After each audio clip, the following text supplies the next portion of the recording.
বাংলাদেশ তোমাদের ষড়যন্ত্রের কাছে মাথা নত করবে না। আমরা রক্ত দেব, আমরা জীবন দেব, আমরা লড়াই করব, বাংলাদেশের গৌরব রক্ষা করব।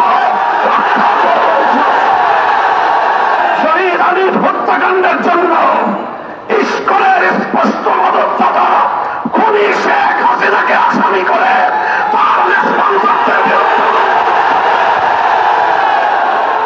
সর্বপ্রথম আমি বাংলাদেশের মাটিতে হিন্দুত্ববাদের নৃশংস আক্রমণে শাহাদাত বরণকারী চট্টগ্রামের সহকারী পাবলিক প্রসিকিউটর তরুণ আইনজীবী শহীদ সাইফুল ইসলাম আলিফের শাহাদাতের প্রতি শ্রদ্ধা জ্ঞাপন করে তার রূহের মাগফিরাত কামনা করছি এবং তার ছোট্ট কচি শিশু সহ তার শোক সন্তপ্ত পরিবার পরিজনের প্রতি আন্তরিক সমবেদনা জ্ঞাপন করছি।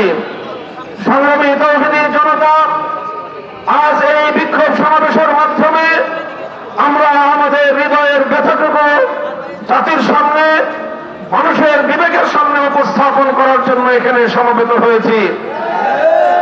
আমরা স্পষ্ট ভাষায় বলতে চাই, এটা আমাদের বুঝতে কোনো কষ্ট হচ্ছে না যে আজকে সুপরিকল্পিতভাবে একটি সাম্প্রদায়িক উস্কানির মাধ্যমে বাংলাদেশে সাম্প্রদায়িক দাঙ্গা বাঁধানোর পরিকল্পিত পায়তারা চালানো হচ্ছে। শহীদ সাইফুল ইসলাম আলিফের হত্যাকাণ্ডের ঘটনা নির্মম, শুধু বর্বর নয় বরং ঘৃণ্য এক হত্যাকাণ্ড।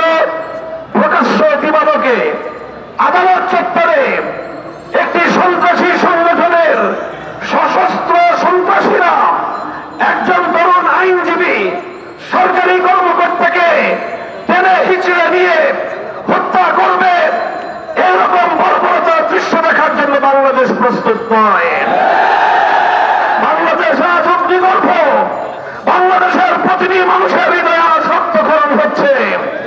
বাংলাদেশের অন্তর্বর্তীকালীন সরকারকে আমরা বলতে চাই, মানুষের এই ক্ষোভ, মানুষের হৃদয়ের রক্তক্ষরণকে আপনারা বুঝবার চেষ্টা করুন এবং যে সকল হত্যাকারী হিসেবে চিহ্নিত ঘাতকদেরকে গ্রেফতার করা হয়েছে তাদেরকেই শুধুমাত্র বিচারের আওতায় আনলে চলবে না। আমাদের স্পষ্ট দাবি হল, এই ঘটনার নেপথ্যে যারা রয়েছে সেই নেপথ্য খুনিদেরকে বের করে মুখোশ উন্মোচন করতে হবে, তাদেরকেও বিচারের আওতায় আনতে হবে। শহীদ আলিফ হত্যাকাণ্ডের জন্য ইস্কনের স্পষ্ট মদতদাতা খুনি শেখ হাসিনাকে আসামি করে তার নিষ্পন্দদের বিরুদ্ধে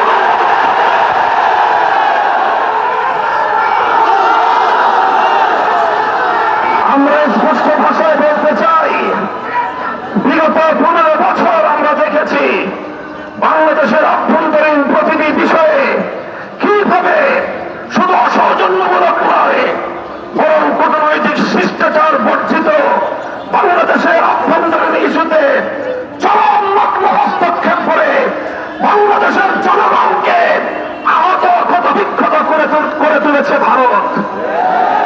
আমরা ভারত রাষ্ট্রের বাংলাদেশ নীতির তীব্র সমালোচনা করছি।